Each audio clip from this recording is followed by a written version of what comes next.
Bonjour à tous, déjà tout d'abord merci beaucoup pour tous vos commentaires.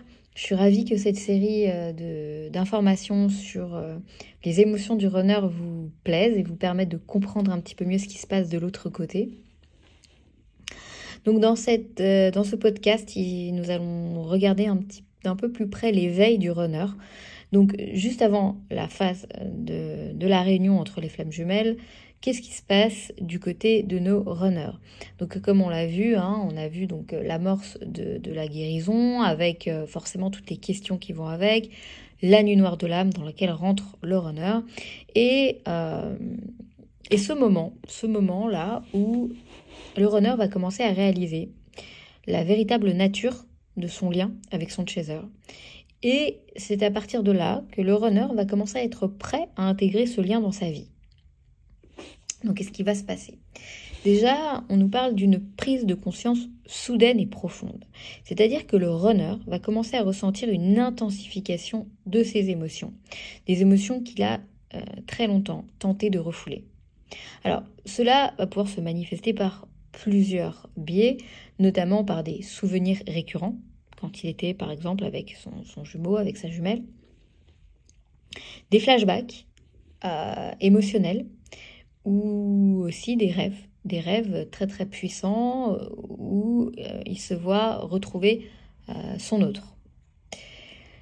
Donc ces expériences vont venir révéler au runner que le lien qu'il a toujours essayé de fuir est pourtant bien réel, que ce lien, il va à partir de ce moment-là commencer à réellement intégrer qu'il est unique et il va aussi s'ouvrir à la possibilité que ce lien relève de quelque chose de divin. Donc, il est évident qu'au niveau des manifestations, on va avoir des rêves qui vont s'accentuer chez le runner. On va avoir aussi des visions de sa flamme jumelle, où tout d'un coup, il va avoir l'impression de le voir, où il va vraiment avoir le sentiment que sa flamme jumelle est juste à côté. Le runner va également ressentir une sensation de manque ou de vide inexpliqué. Il sera question aussi d'une prise de conscience que finalement son épanouissement semble finalement compromis sans l'autre à ses côtés, sans cette connexion avec l'autre.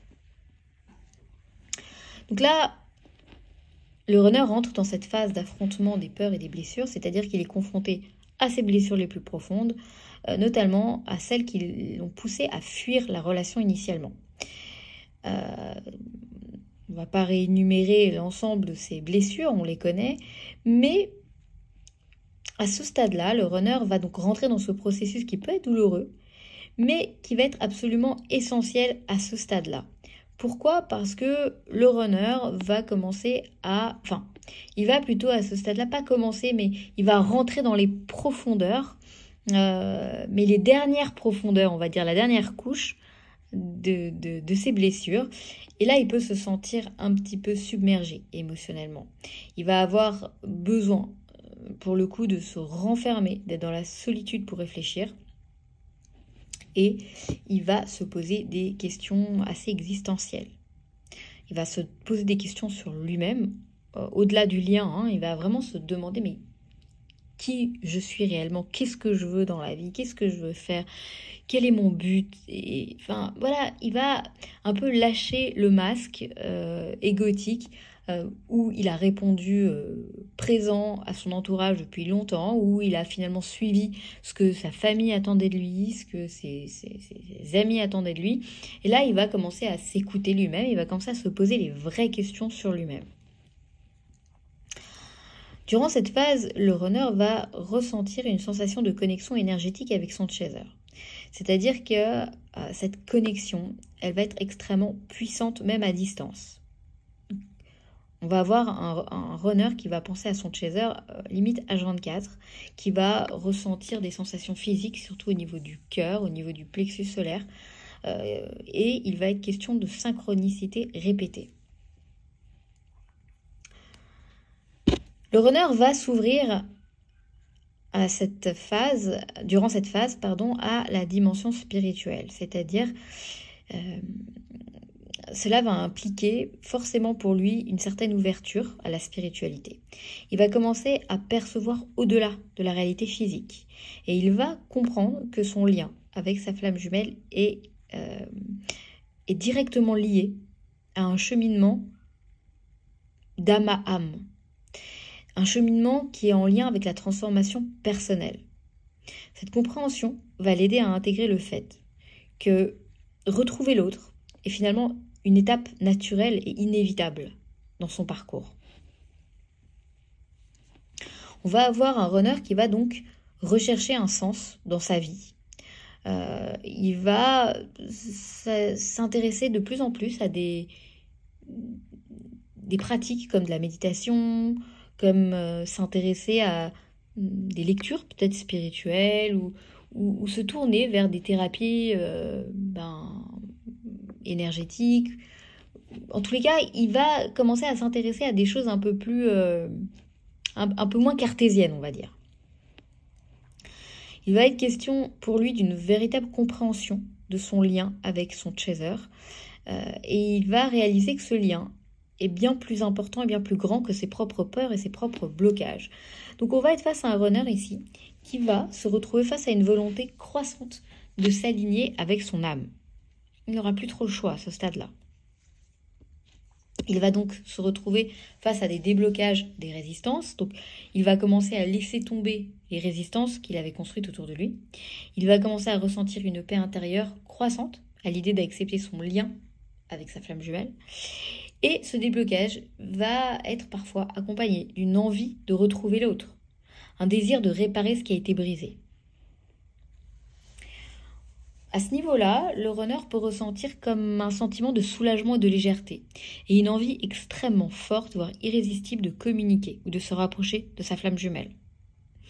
À ce stade-là, le runner va être capable de reconnaître ses torts et va avoir une grande volonté, un grand besoin de s'excuser. Il sera question ici d'action de sa part. L'éveil du runner va culminer au moment où il va prendre l'initiative de revenir vers son chaser. Alors ça va être un retour qui va être empreint d'humilité, de sincérité et de vulnérabilité. Mais à ce stade-là, le runner est prêt à faire face à ses peurs, tout simplement parce qu'il a compris que le lien était plus fort que ses peurs. Donc à ce stade-là, le runner commence à avoir confiance en ce lien et il réalise qui est l'autre. Donc étant donné qu'il réalise que l'autre se trouve de l'autre côté de ses peurs, tout d'un coup, il a le courage d'y aller. On va avoir des runners qui, à ce stade-là, vont oser envoyer un message, vont oser appeler leur autre, mais ils vont être chargés d'émotions quand ils vont le faire. Il va être question ici d'une volonté de discuter des blessures du passé pour pouvoir remettre un peu toutes les choses à plat. Leur but ici, c'est de reconstruire quelque chose sur des bases saines. On va être face à un runner qui, tout d'un coup, va être dans l'action concrète. Il va vouloir faire partie de la vie de sa flamme jumelle. Donc, on va vraiment retrouver quelqu'un ici qui va agir très différemment de ce qu'il a agi durant tout le parcours. On va être face à quelqu'un qui va oser, qui va être pour le coup dans l'action, qui va retrouver de son énergie yang. Concrètement, cet éveil du runner, c'est à la fois un processus qui va être totalement personnel et spirituel. Et du côté du chaser, il peut être perçu comme étant quelque chose de soudain. Mais en fait, il est le résultat de nombreux déclencheurs qui ont été orchestrés par le divin. Tout cela a été mis en place pour amener le runner à s'éveiller et à se préparer à la réunion.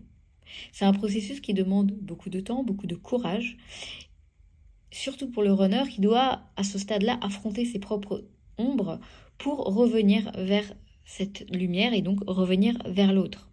Il est évident que du côté du chaser, tout d'un coup, on va parler, vous avez déjà dû l'entendre, l'éveil du runner. Lorsque le runner s'éveille, c'est comme s'il venait de se réveiller d'une longue nuit de sommeil. Et tout d'un coup, il est, ça y est, pump it up, ça y est, je suis prêt, je suis là, on y va, c'est parti, let's go. Et en fait, pour le chaser, ça peut être un peu troublant. Ben oui, il s'est habitué à un runner totalement passif, dans la fuite, absolument incapable de mettre en place quoi que ce soit dans la matière. Et là, tout d'un coup, on est face à un runner complètement transformé. Cette étape-là, elle est préparée en fait. C'est-à-dire que vous pouvez avoir l'impression que vos runners n'ont pas changé, qu'il ne s'est rien passé, mais c'est pas vrai. Il se passe énormément de choses dans les coulisses. Et tôt ou tard, lorsque le divin estime que ça y est, on y est, il va comme un petit coup de baguette magique, bim, réveiller le runner. Et ça, c'est un point qui est très important, je pense, à faire rentrer dans l'équation. Et on n'en parle pas assez. Mais dans ma propre quête d'informations sur le sujet, les textes kabbalistiques parlent effectivement de l'endormissement. Pendant la phase de préparation du partenaire, il est question d'endormissement de l'autre. Et le réveil se fait aussi par le biais du divin qui agit en tant qu'endormisseur et en tant que réveilleur, si ça se dit, je sais pas trop, ça me paraît bizarre comme ça, mais en tous les cas, vous avez compris le sujet derrière. Et ça peut être assez particulier pour les chasers, mais il faut savoir comment ça marche. Alors peut-être que le chaser au début, il va pas forcément accueillir le runner comme il se doit, parce qu'il va avoir encore peut-être certaines craintes, mais le chaser aura assez bien cheminé de son côté pour comprendre et ressentir l'énergie de son runner qui est tout d'un coup très différente de ce qu'il a toujours connu. Donc cet éveil, c'est un tournant très important et tant attendu dans ce fameux voyage pour les flammes jumelles. Et ça va marquer le début d'une relation qui va être basée sur l'authenticité, sur l'amour véritable et sur l'harmonie dans le couple, mais aussi une harmonie spirituelle. Merci à vous pour votre écoute, pour votre confiance. Prenez soin de vous, je vous embrasse et à très vite.